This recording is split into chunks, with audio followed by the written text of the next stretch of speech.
It's fantastic to have Mao Mollona here. Mao is an anthropologist, an economist, and a filmmaker. So an ideal combination of skills, one would say, to tackle in a slightly different way the idea of value creation. Mao has worked as an anthropologist, but also as a filmmaker in Sheffield, but also in Brazil, has made films that tackle questions of labour value, and particularly labour value, which I'm sure you will be very familiar with from Marx, having all read it assiduously, particularly concepts of labour as they are changed and as they emerge through contemporary precarity. And it is within this idea of value that we're going to be talking tonight. Mao is going to be talking, I hope, about some of his filmmaking projects as well as this idea of precarity of labour. Mao will talk for 45 minutes, something like that. Yeah. And then we'll have some time for discussion. Mao, thank you very much. Sorry, one more thing. I forgot to say last week, and I will say it this week as well. Mao teaches at Goldsmiths in the anthropology department. I realised last week I introduced Roger and Liz as a sociologist and a media communications person, but I didn't say that they are at Goldsmiths, so they're easy to get hold of if you want to ask them questions. Mao, thank you very much. Thank you. Thank you. So I'll start. I'm going to put in the background these photos. There are photos that I kind of stole from the archive of the company where I did my fieldwork in Brazil. So they're kind of, they're no particular order, and they just are company photos, and they are showing this the construction of the biggest steel town in Latin America where I did my fieldwork recently.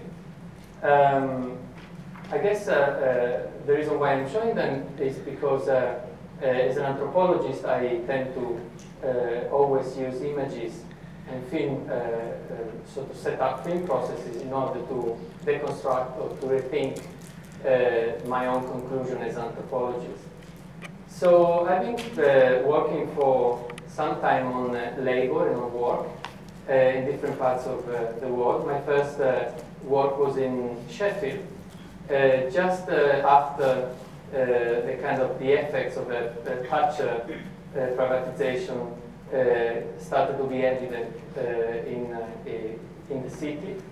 So when I went to Sheffield, most of the big steel companies were closed, but I kind of was interested in looking at what followed the closure of this big steel company, what followed the kind of demise of the working class as it was being described in the main media. So as an anthropologist, I was looking for a kind of a strange and hidden phenomenon. I was looking for work after work, for the working class after the so-called collapse of the working class. So I started to work in two steel factories, and I started to look at ways in which people made up their livelihood, even when they were not represented in by economists or in the kind of mainstream media. And in Brazil, my research was really about looking at this kind of superpower, the new Brazil as an economic power, but also this new island of democracy, in which Latin America sort of took the center stage in driving some kind of model of economic development that was both just and also efficient. So I was driven to Brazil by this kind of new Lula era, and by the new possibilities of politics in Brazil. By the new working class. Obviously Lula represented the new working class because Lula was himself a metal worker who became the president of Brazil after a long time being part of the anti-dictatorship movement in Brazil. So I was very intrigued by this new rising of the working class in Brazil and this new possibility of a kind of so-called maybe social democracy, Brazilian style, Latin American style, after the West had been embracing neoliberalism in such a way, such a strong way. But my research has always been about the working class, about transformation of the working class and experiences of labor And one of the differences in which, as an ex-economist, I think anthropology can make is that basically to look at kind of phenomenological and kind of embodied and affective aspects of labor and of work, something that other disciplines struggle with. So here, for instance, you can see a funeral of a furnace worker who died, and there was a gospel and some sort of kind of sad celebration. And in this archive, all these photos were mixed with actually photos of a really dodgy and extremely violent photo of, that showed that the company was actually supporting the dictatorship at the time. During my fieldwork in Brazil, I also, for a long time, interviewed workers, and I lived in favelas, and I tried to make a small video project, a film project, to be able to talk about these realities. So I guess I want to start with the notion of the precariat, and which is a notion that is very important today, in the sense that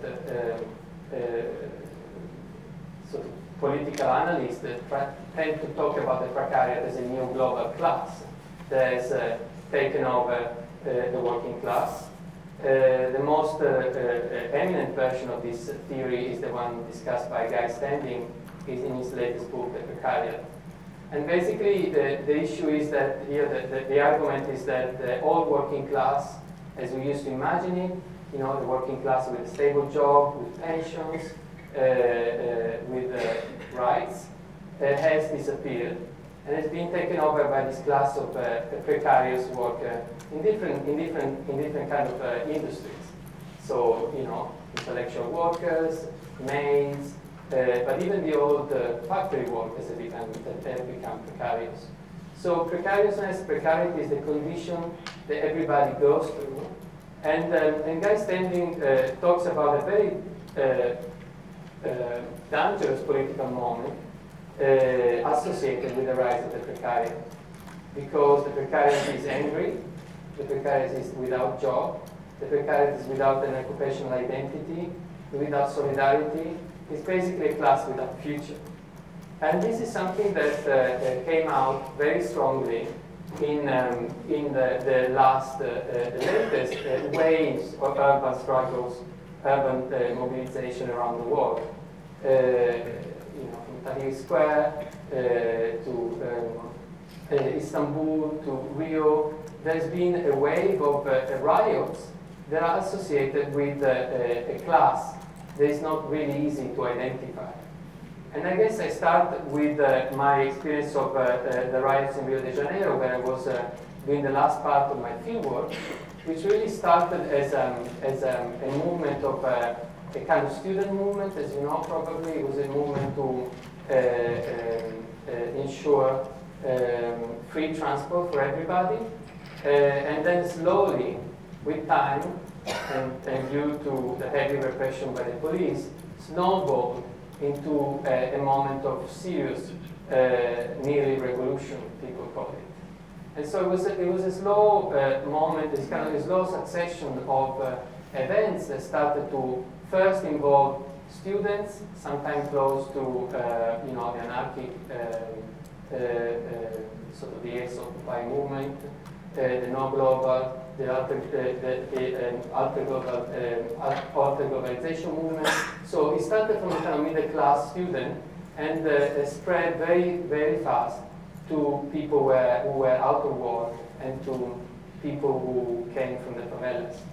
So I guess Brazil is an interesting case in which precarious labor and informal labor mix together. And with precarious labor, I mean the kind of labor that it's sort of given as a right and end up being extremely flexible, and up being 0-hour contracts. And informal labor is the kind of labor that was never made formal in the first place. So Brazil has this kind of long tradition, obviously, of informal labor. In Brazil, the working class has always been a small portion of the whole society. And so the mix between informal labor and precarious labor, or the mix between people who have a work but the work is badly remunerated, and those people who never worked in their life is particularly explosive. So Brazil is an interesting case to look at this relationship between informality and precariousness more broadly, and to kind of generalize this case also to our own society. Ulrich Beck, 10 years ago, wrote about the dangers of the Brazilianization of the Western society. So the danger of people being put out of work, but also people never having, throughout the generation or the history of the families, never having even remember formal employment. So I guess this discussion, it's interesting because for many young people today, the notion of informal labor is not really the same as for people of my generation, in which the notion of informal, the notion of work, of employment makes sense. So I guess more generally, I sort of starting from this case, I want to generalize about the notion of really of work and labor, and how anthropology looks at notion of value as associated to work and labor. And I guess one of the main issue that comes when we look at work is that work has this kind of dual nature. On the one hand, its work is kind of material, it is made of reproduction of livelihood. On the other hand, it's very abstract, it's very symbolical. And also, work and labor very often are performed in different realms.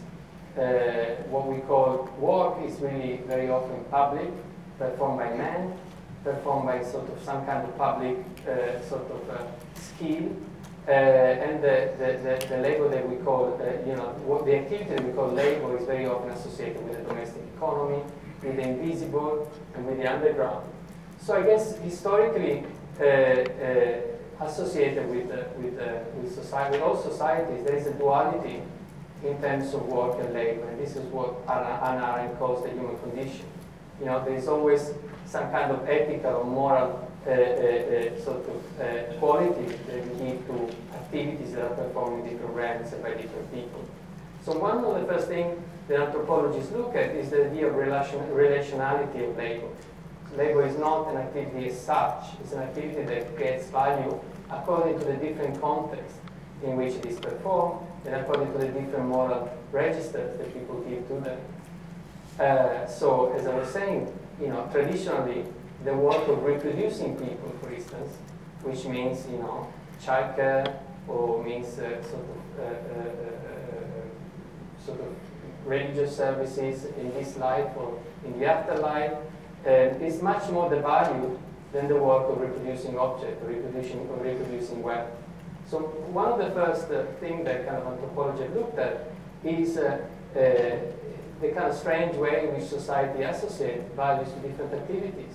And the fact that activities that are normally more important for the most important for society, such as reproducing people, are devalued vis-a-vis the activities of producing wealth and reproducing objects. But there is also a kind of strong history of the need to formalize labor into what we call work.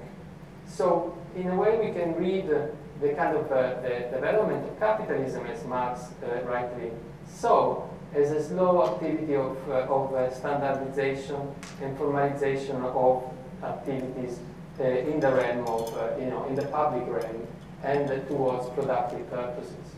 So capitalism was the first drive to formalize, standardize, to turn human activities in some kind of objectified and measurable quantity.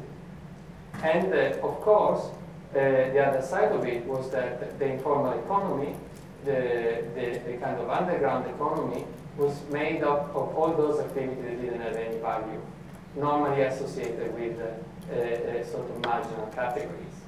So you can also see that the process of capitalist valorization, it's a slow process of creation of alterity, alterity of people who perform activities outside the visible realm, outside the public, outside the realm of value intended as formal value.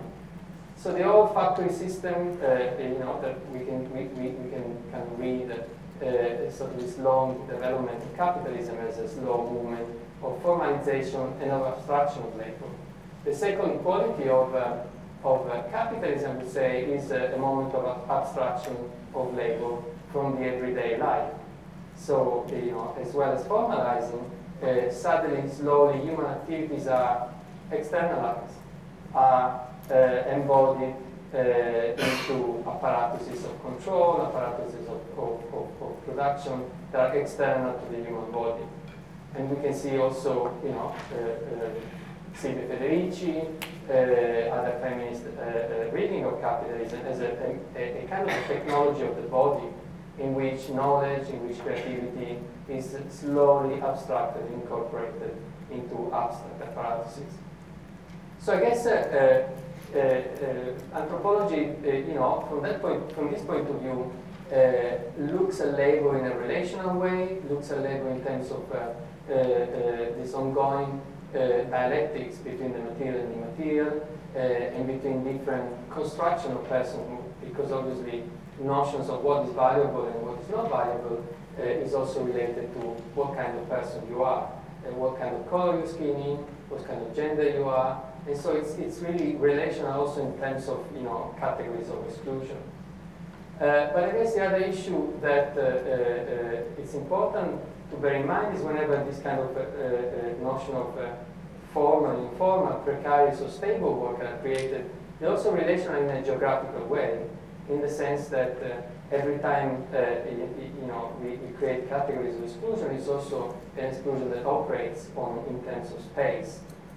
And I guess one of the main issue which is difficult to discuss in theories of labor value that sort of nearly entirely premised on the Western experience, is that people around the world have a very low, has had historically a very low exposure to formal labor, to non-precarious labor. So there is a long tradition of work that is precarious, but is nonetheless is stable. And also the spread of factory labor or wage economy into the South was really a moment of colonization of the South.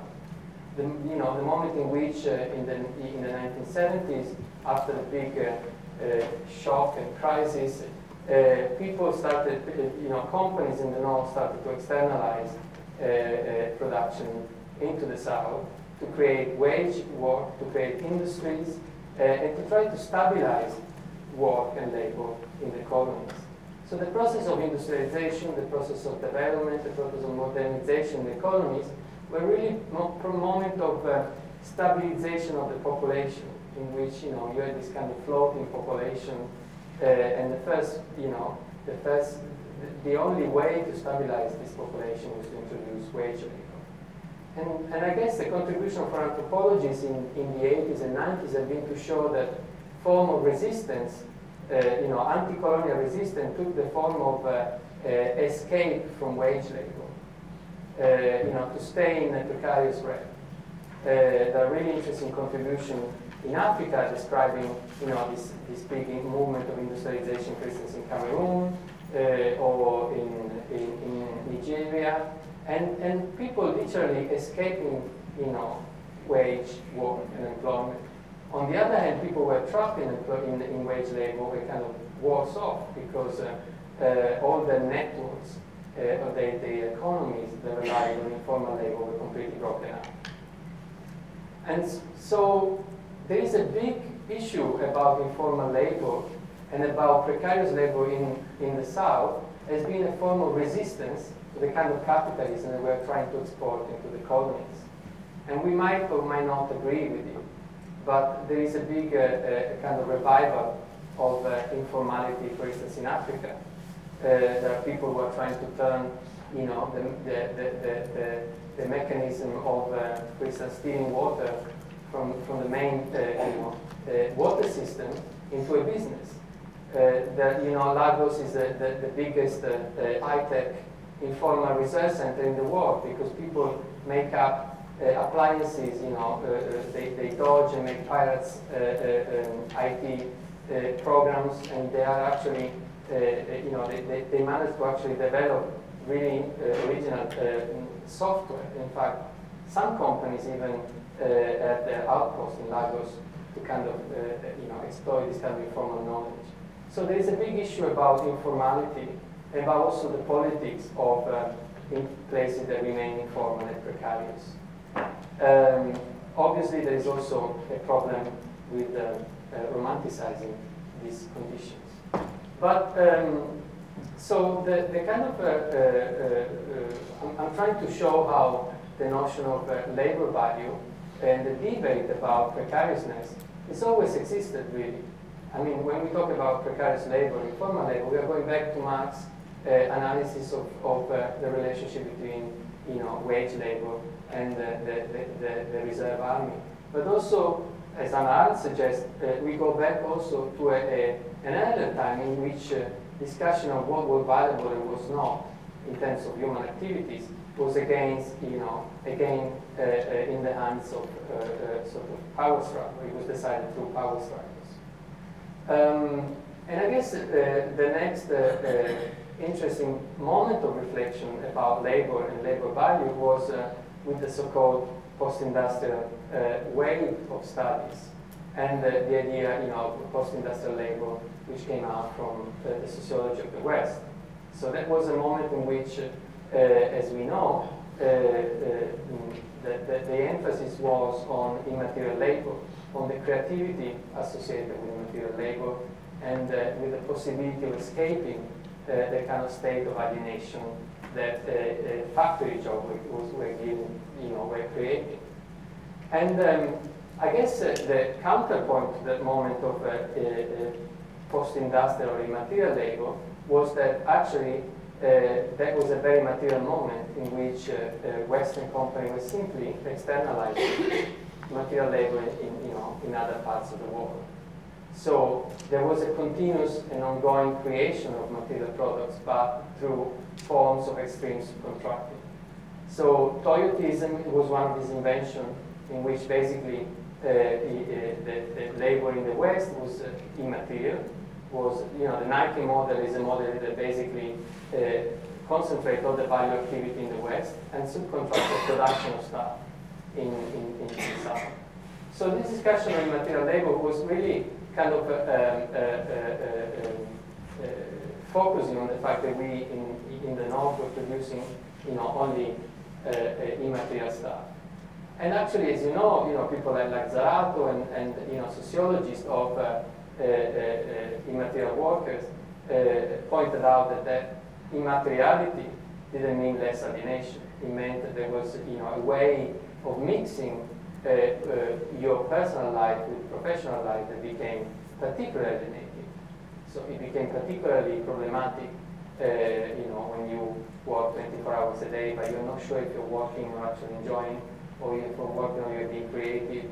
So the notion of immaterial labor became a new battleground to rethink the notion of labor value outside the factories. There was a big issue about, Tony Negri talks about this general intellect, the factory breaks down, capitalism opens up and spreads into society. And how do you measure what is working and what is not? How do you measure what is alienated and not alienated? So I guess that's what was a very interesting debate that was taking place in the 90s. But at the same time, in other parts of the world, a different kind of debate was developing, and the debate was about these new forms of subcontracting, these new forms of labor that was arriving, and it was on the one hand empowering marginal constituencies, on the other hand impoverishing entire communities. And I'm talking about the spread of work in new economic zones, for instance, around Asia or around Latin America. So suddenly you have these massive opportunities for women, for minorities to work, to get wages, to cut with your community that very often is oppressive, especially for women. And so here we have, the spread of wage economy around the world creates a totally new scenario political scenario in which actually new relationship had to be negotiated, a new political relationship had to be negotiated. You know, men lose controls of war, and the middle class that normally rules this context, in post-colonial context, lose control of the negotiation of labor. So I guess these new forms of politics coming out from the kind of ex-colony, it was very interesting for a long time. And but what more recently has happened is that this model changed because the colonies or the ex-colonies became very powerful. So they start to rule, to make up their own rules. So in Brazil, you don't find any more people working for subcontractors or Western companies. You find Brazilian companies. You find, Brazilian industrial empires. You find companies that compete with Western companies. So I guess the new situation is that slowly, the working class, this kind of new notion of labor rights, this new process to formalize the rights of workers, is kind of developing, is kind of growing in the ex-South. It's growing in China, it's growing in India, it's growing in Brazil.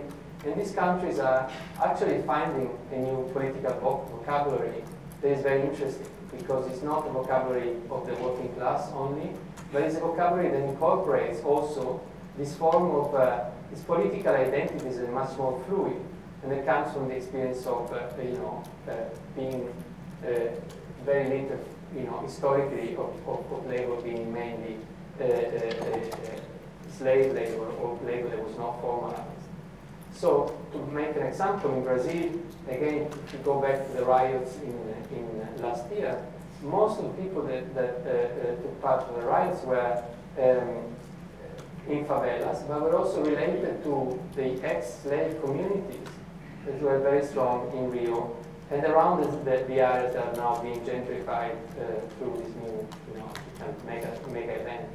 So I guess the rise of this new form of political activism, but also this new political subjects in the ex-colonies, is something that puts a new light on the notion of labor value, because these are constituencies that are mixed, they are cross-sectional, they are not sort of associated with any specific class, and the demands are very mixed, but they're also incredibly powerful. And so I guess in terms of political theory and in terms of labor value, they confuse, they complicate what we assume to be the future of labor, or the future political constituencies associated with new forms of labor. And I guess to come back to the case of a contemporary notion of value in the contemporary Western context, the scenario highlighted by Guy Standing, which is the one that I started with, it's pretty much an open scenario, in the sense that I guess the anxiety today is that we are unable to really draw the boundaries between work and labor, between different values of work. We are not able to highlight these lines of conflict between different areas of human activities as we were in the past. So we are living in a stage in which we are very confused about how to give value to what we are doing. But also there is an increased number of people who feel they're being deprived of that kind of power to control their everyday life. So this idea of precariousness is striking a chord more and more, precisely because it's the distinction between work and labor is slowly disappearing. If we think about zero-hour contracts, that is a really situation of extreme dependency, nearly slavery. But there are the way in which contracts are formalized today in many instances. So I guess this is a kind of very broad sketch of notion of differences between work and labor, but also how these notions are not only philosophical, as Aristotle pointed out, as Hannah Arendt pointed out. It's not only an oscillation between different conception of human activities. It's also a political process that is constructed in time and in space. And so I guess that's how, as anthropologists, we look at labor. And when people like Negri says, okay, labor is, the factory walls are broken, and now everything happens in society. That's the way we always be looking at labor, right? As a relational process between workplaces and the outside, and between different contexts of human activities. But I guess the second, I don't know how much time I have.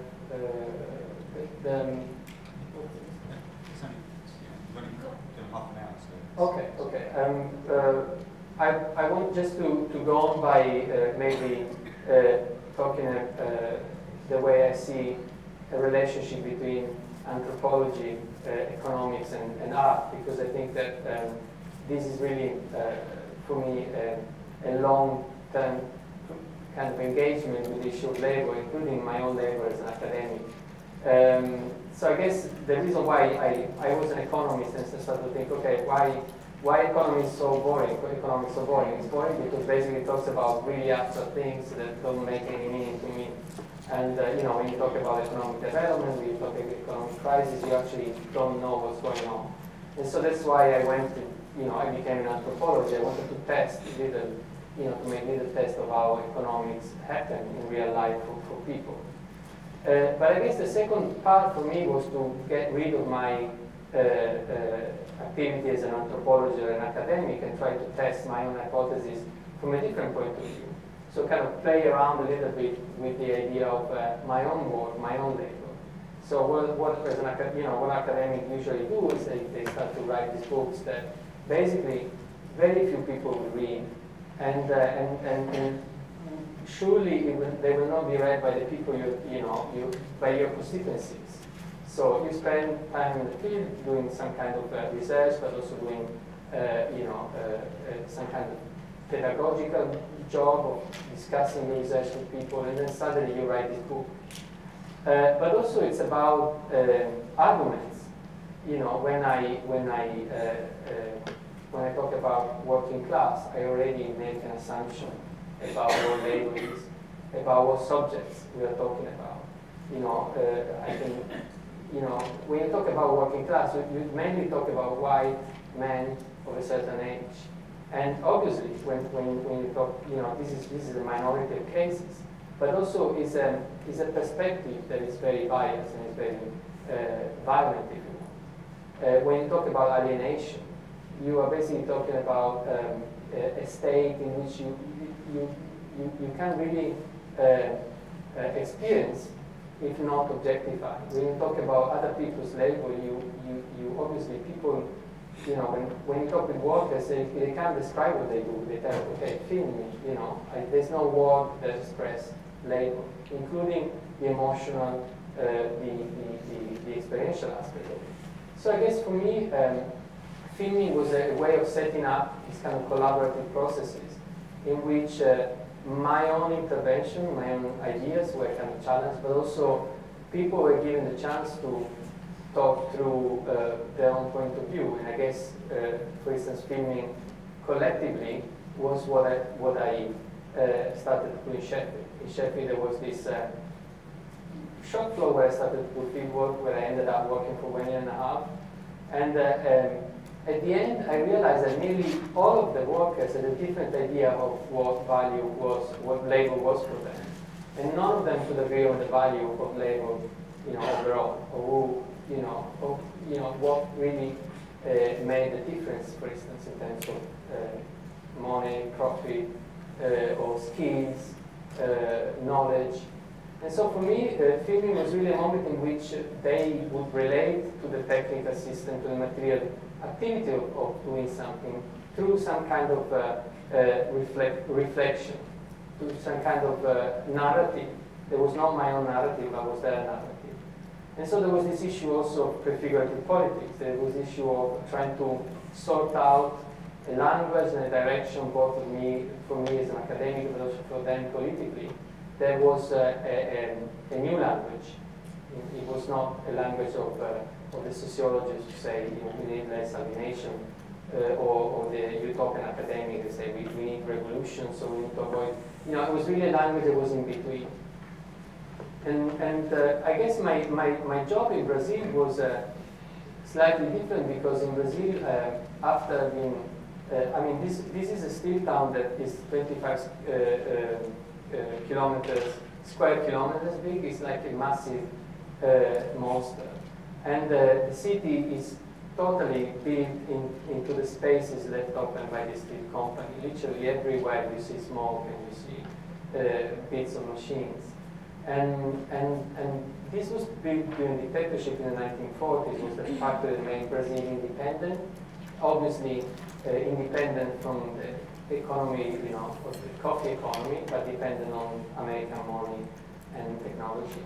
And you know, this is a place that basically produces very little value for Brazil. Produces steel that is then reworked in the US. And it's sold at very high value, but this is kind of producing intermediate steel.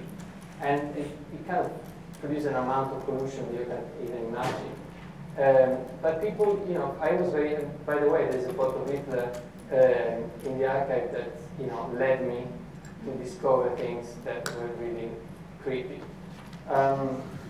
But so, you know, for me dealing with the archive was also a way of you know, dealing with its memory.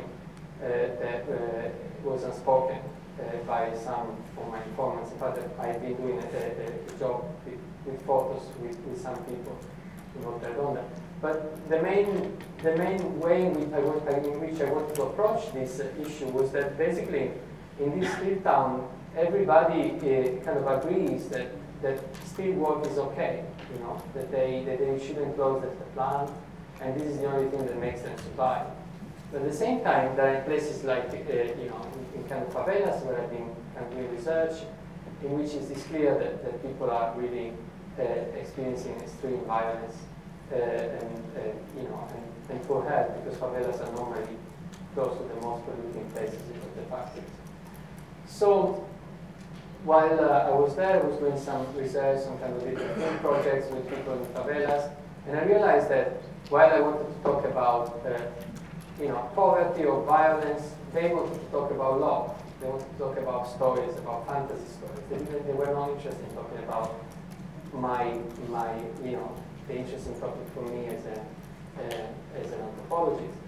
And so in Brazil, I set up a project on a telenovela, because that was the only way that it was possible to talk about politics and about this issue openly. And often, telenovela were the only genre of Brazilian television and filmmaking. There was no sense of during dictatorship. So all the kind of politically active filmmakers in Brazil in the 80s went into making telenovelas.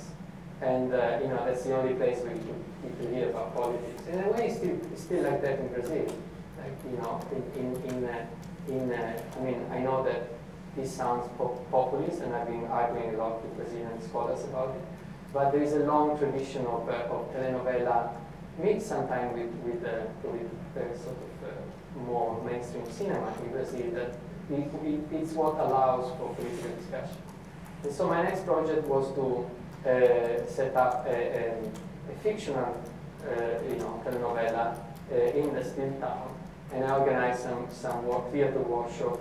I involved someone from Boas Theater of the Press in Rio, which was very influential to create these scenarios, basically to play out political scenarios and to talk about these political scenarios. Boas was basically was setting up this kind of psychodrama that were political. So it was saying, okay, let's imagine the situation of someone being violent with someone else, and let's represent this.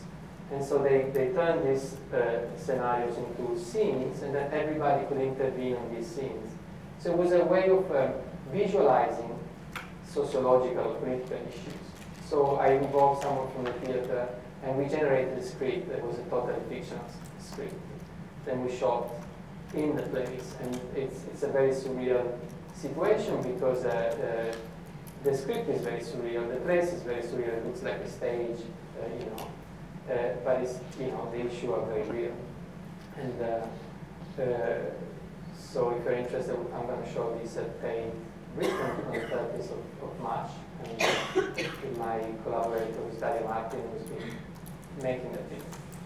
I guess I leave it here, and I hope the conversation will be fun. Thank you.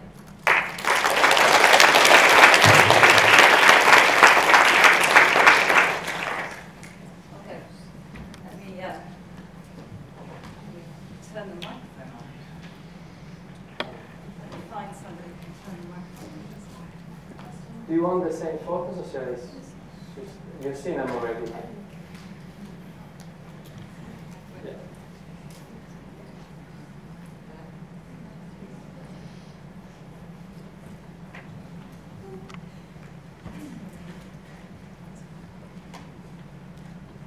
I can speak loudly.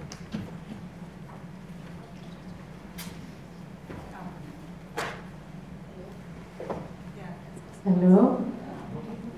Thank you, Marlene. So I thank you very much. There's lots and lots to talk about. I'm going to ask you a couple of questions, and then I'm going to open it up. But I wanted to ask you, first of all, to define what you mean by prefigurative politics, because I think it's kind of core to some of the things you were talking about. Mm-hmm. So what do you mean when you say prefigurative politics? Right. I give you a kind of straightforward definition of sketching future scenarios that might be happening for real. So that's prefigurative. So it's the sketching. Yeah, it's the So it's before it comes into figuration. Yeah. To use an Yes. artistic. Yes. Okay. Yes, exactly. Yeah. I think Yeah. so this question, so of course for us, the interesting thing is to think about the precariat in relationship to artistic labour, Yeah. and value creation within art. Yeah. But just to sketch again that scenario you propose, which is a historical scenario, but is also what we might understand as a kind of territorial, geopolitical scenario, which is to do with the relationship between precarity as a form of commoning, as a form, as a prefiguration, and precarity as oppression. Yeah. Yeah. So this is how. So and in your terms, and of course in Guy Standing's terms as well. This is not only, it should be understood in a historical paradigm. So a kind of, we can say a kind of pre-labor value and a kind of post-labor value in terms of the European development of labour, but also in terms of territorialities, political territorialities. Okay, is everybody kind of clear about that? Because I think this kind of cross-section of the historical and the geopolitical is super important to understand what you're talking about. So now, tell me, you're an anthropologist, you're also a filmmaker, you work in the art world, you collaborate with artists. How do you understand labour value within art in relationship to these concepts of precarity?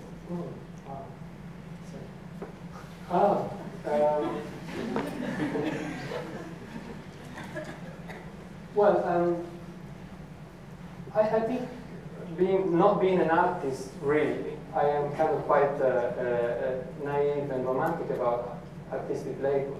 And I think that artistic labor is something that's reflexive about its own mechanism, its own kind of production process. So, I mean, in terms of whether I think that artists are alienated or not, it depends on, you know, if you are a good artist or not. And I think for, political artists or not, right? Which to me is the same thing. But to me, you have to pick them up on those. Yes, right. But yeah, so to me, the reason why I tend to collaborating with artists is that really this awareness of what makes a process creative or not is really intrinsic into artistic discussions. And it doesn't need to be figurative. It's very much about the process. And to me, really reflections about the process are central to notions of work and of labor value. So I was, automatically driven towards artists who have been doing that kind of work. I mean, for instance, I was thinking about Melanie Gilligan. She's been one of the persons who's been in discussion for my project. And I was also interested in Phil Collins. We also had conversation about this project. There are all people who are thinking about the value of making something, as the value of being an artist, the value of producing something, making something. How much it is creative and and open. But it doesn't need to be about the thing. It's very often is also about the process. So I was very interested in, the situation is, I guess, a tradition of making something that is a reflection about the process rather than an artifact. So that is, I guess, one answer. And Phil Collins also made a telenovela in Mexico. I mean, he was interested in kind of expanding from Mexico to Brazil because his telenovela in Mexico was a great project of, he basically did a residency in Aspen and he interviewed lots of people with, kind of migrants and Latinos and women. And so his telenovela is really about a dramatization of this issue, but in a Phil Collins way. It was also a way of taking the piece out of stereotypes. So you have the stereotypes of machos, the stereotype of, strong women, of rich households. So everything was very rich and it was very simplified. So I guess the telenovela is also a way to think about this kind of forms of stereotypes that inform academia very often. The other strand in your talk was related to class and how class might be understood. And again, we need to understand this historically and geopolitically. But you and I are involved also. Mao and I are involved in a project that Simon Sheikh is leading on, which is the Former West project, which is landing in Goldsmiths in February, so you'll find out more about that. But one of the things that we're discussing is how to think class in relationship to the development of new forms of fascism in Europe. And as you were talking, I was thinking that actually, and I'm very informed by debates in the UK, particularly around the rise of UKIP in the UK, and how much this is related to what we might understand as the kind of transmutation of issues of class into nationalistic politics that arise out of precarious labour.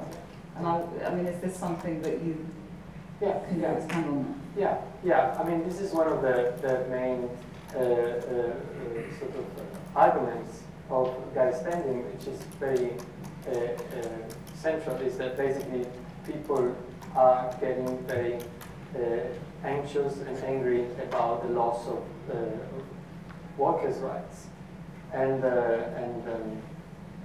this is kind of increasing kind of fascist or populist discourses. I mean, interestingly, all these riots happening around the world have been about corruption and have been about inflation. So interestingly, all the demands of this mass of people were really, extremely poor in some instances, were really middle-class demands. Was, populist demands about corrupted politicians and about, not having enough money to buy stuff. So, the kind of subsumption of this kind of class movements into issue of corruption and issue of, consumerism is one important element, dangerous kind of element that points towards a really kind of lack of political consciousness of these movements. So whenever you hear inflation, it's a problem, because inflation is really what brings together the rich and the poor without a systematic or program.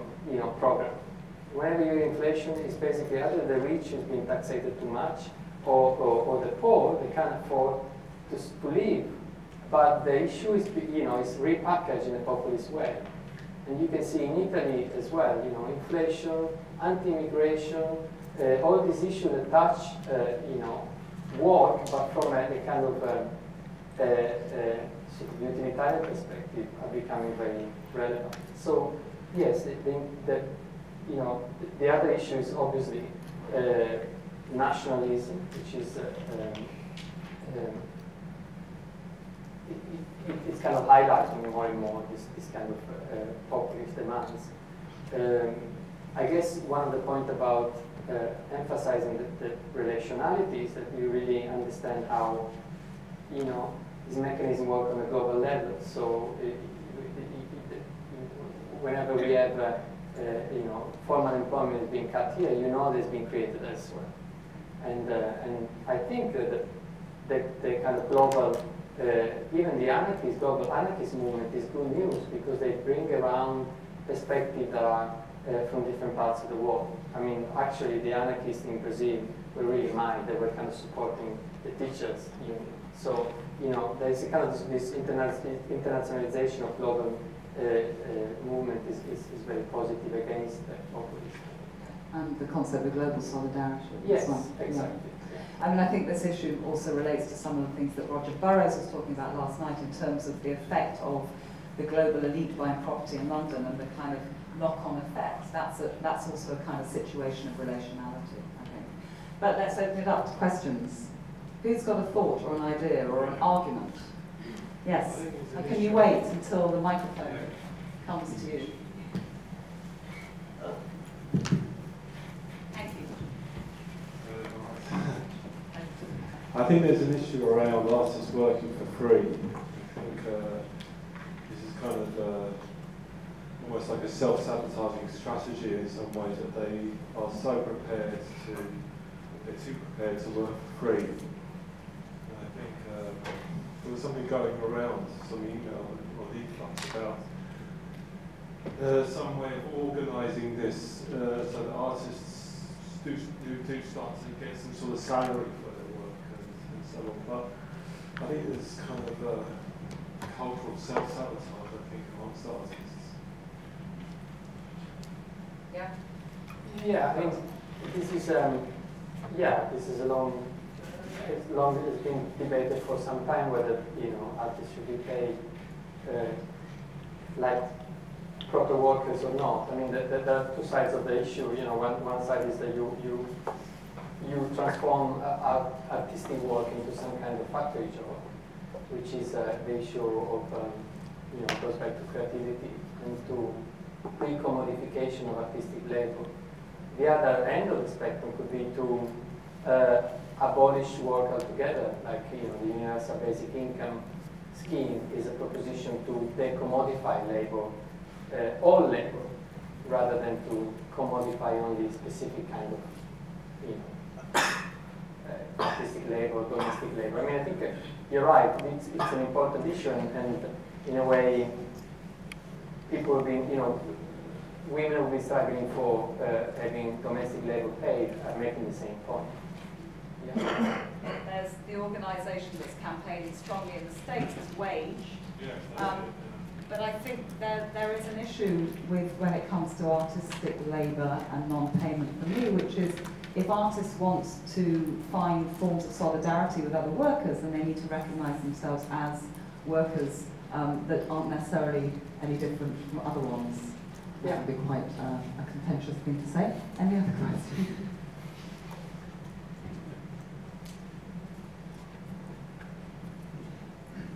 Hi. I was wondering if you could talk a little bit, you spoke just sort of at the end about this sort of global network, or the way that all these things sort of relate in this, which you talked, I guess, a lot about that throughout the talk of this global context. But I was wondering, and then you also mentioned Brazil, and then you did talk about India and China, but I was wondering if you could talk a little bit about the concept of the BRIC nations and how the relationship between these nations that you sort of mentioned some of, and then the kind of classic maybe third world, and then the West, or maybe as you would talk about it, the former West, and how those things relate, and if these distinctions maybe are helpful, or if they're, I don't know how you feel about them. Yeah, it's a very good question. Well, the kind of underlying framework is the kind of convergence theory or not, right? Whether these countries are converging towards a Western model, and if they are doing that, then it means that basically they are they're going to eventually become subordinated because all the rules are made by you know, the usual suspects. But when I was going to Brazil, I had a real inspiration that there could be a different kind of model. And there are many economies in the world that are, I mean, China and India are quite complicated, so I couldn't, you know, speak generalize, but you know, Arrighi has wrote a really beautiful book about China. So most of these countries are basically moving towards a kind of neoliberal model, but still have a strong state. And what is happening now is workers are being, you know, the workers' rights are being more and more recognized in India, in China, and in Brazil. So I think in terms of political and economic convergence, this is not happening. And I don't know if it's an intermediate stage or if it's a path that they're going to follow. So part of my delusion with Brazil is that I discovered that actually Brazil has got this amazing model, but it's still very dependent from you know, Western nations. And so you know, even in terms of class politics. So you're right. There's kind of layering of you know, there's a global situation that are discrete, and then most of the countries are in a situation in which really they're kind of still outposts of neocolonialism. But in terms of class articulation, there is a lot that is coming out from Latin America, and there is a claim that Latin America is developing a new kind of class articulation. New Left Review in the last 3 issues has all been about this, about new forms of class articulation in Latin America.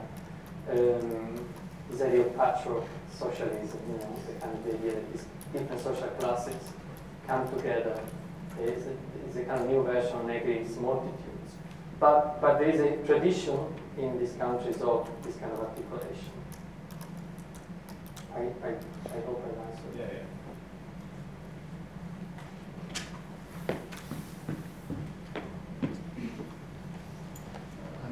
You touched on it at the beginning. I was wondering if you could say more about gender and precarity and about the implications that this universalization of the model of precarity or the expansion of that model has for questions about gender relations. Because you were talking at the beginning about Silvia Federici and about the subject about the reproduction of life versus the reproduction of objects.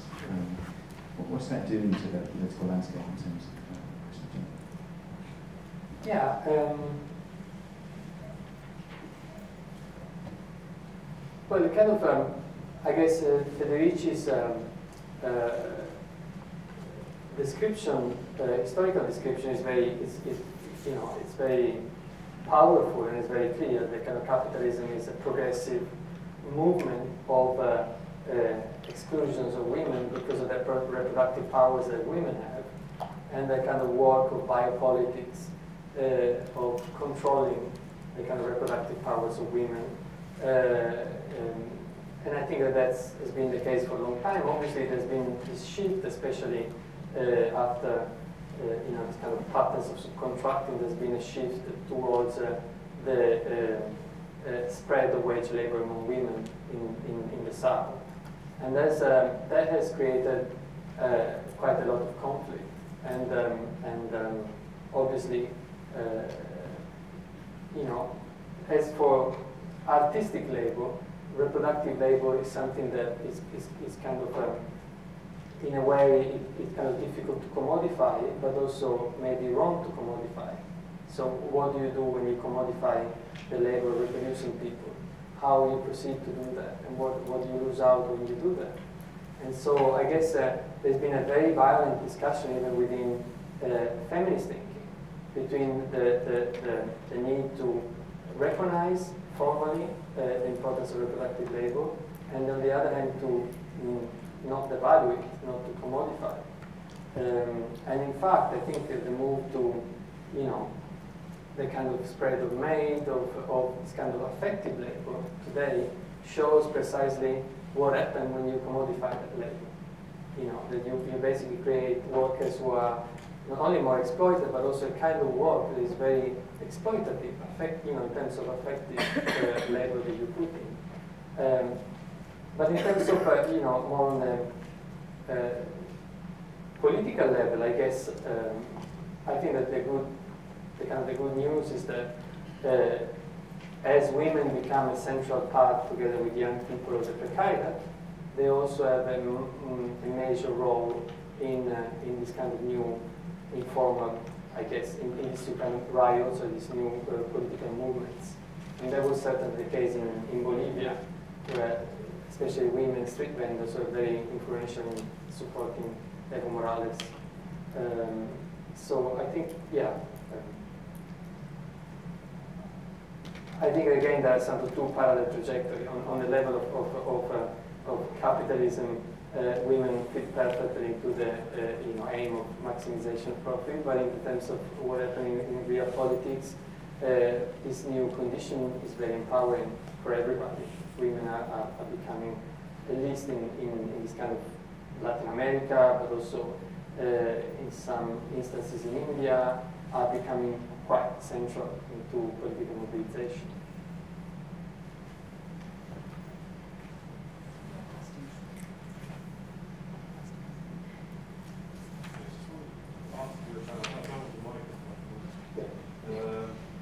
This idea of commodification of artistic labour, if artists were to push for, or actually to insist on some kind of financial, some financing of their work, how would you see a scenario where it doesn't become, doesn't have to become commodified? I mean, do you have any ideas around that? You talked a lot about the commodification of artistic work, but if they do start to push for some type of well, that would be a good discussion to have, between you guys. I mean, you can say, okay, can we put a price on our activities? I mean, I think it would be a really interesting discussion. Is it more worth something that goes into a video, or something that goes into a sculptural piece, or is it more worth something that's more reflexive and immaterial? Is more a reflection on what we are doing as people. I mean, I think that the debate about art is the same as the debate in any kind of value production. It's really the way in which processes highlight particular moment of coming together or not. I mean, I guess if a commercial way would be to emphasize the output, or to emphasize the materiality of the artistic output. How much value we would put on this. And this is how the art market works. Or how much value you put in working towards this piece. Another way of looking at it would be reflecting on what you're doing together as as bunch of people, or what in terms of maybe opening up new understanding of what art is. I mean, I guess it's. I would look at the process rather than at the output if I wanted to put value on artistic production. I don't know if I answered to your question, but there's something that. I just thought this process of commodification becomes unavoidable as soon as you start to think about value. I guess is that your proposition? Well, I mean, it's not important really. I guess the commodification means that slowly what you do gets abstracted and ossified in something that you call an artifact or a product, and that product becomes quantified in terms of money. So this is a process of commodification, something that turns your activity into something that's both abstract and outside you, and so I guess to me, to avoid that, the important thing would be to recognize the value of what actually you are doing, or the value of the social values of coming together and why you do this, that kind of operation, or even the value for society to come not about what you produce, but you know, of what you're doing as an artist. So I guess it's much more complex to create a system of value that is not commodified. And I guess that is an ongoing issue in the art market, if you know, whether you have to put value on you know, why a museum put so much value on films or things that are tangible rather than on conversation or reflections or things that don't have a materiality.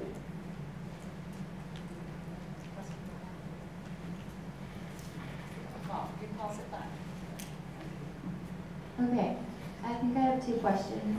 One is that I'm not sure if I understand how the creative class emerged historically. Sorry if you already covered that. And then the other one is, do you think it's possible that the precariat of creative labor sort of offers like a way, I don't know if I can say this, like a way out of capitalism, because we aren't commodifying our labor and we're just basing it maybe on more of a social relevance, and so it's more akin to like a gift economy, where it's, you know, like wouldn't that kind of, because we don't actually need to work as much as we do. And you mentioned that the industrialization of the world was something to do with sort of keeping people occupied, and like maybe we don't actually need to work as much as we do. So I don't know, is there any kind of recuperative power in the creative class that we don't actually need to commodify our labor? Yeah. I mean, Lazzarato has been just writing a really nice pamphlet on Duchamp and the art of leisure. And yeah, there's I think there is a value in staying at the margins of commodification, and there's the creative class as I was saying before, is you know, a real role to play. The only problem is that the creative class is a very small portion of society, and I think that, you know, there was an article on The Guardian really recently about the class composition of art students. It's a very small minority, but that doesn't mean that, you know, that you know, cannot have an impact. I mean, again, you know, in Brazil, Brazilian artists who actually are quite conventional and I would say even reactionary have been involved in amazing groundwork in Rio. So I think there is a real role to be played by the creative classes, but I didn't like that term creative classes because I think the creative classes are really been always existing in history, and you know, you had in the Athenian system there were the people who were making speeches in the public, and where the slave was living in the household, or you know, there are the creative classes in the 80s, where you know, these people were kind of gentrified New York, and like, you know, there's a lot of emphasis on creative classes, whereas creativity should be a condition for everybody. In fact, I think that, you know, perhaps is a term I would like to abolish.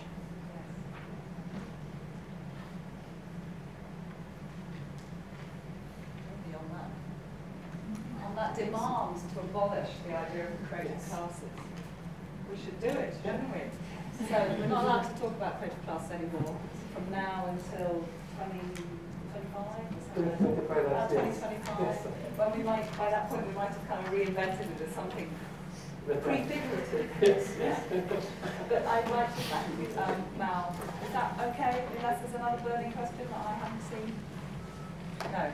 Okay. Mao, thanks very much.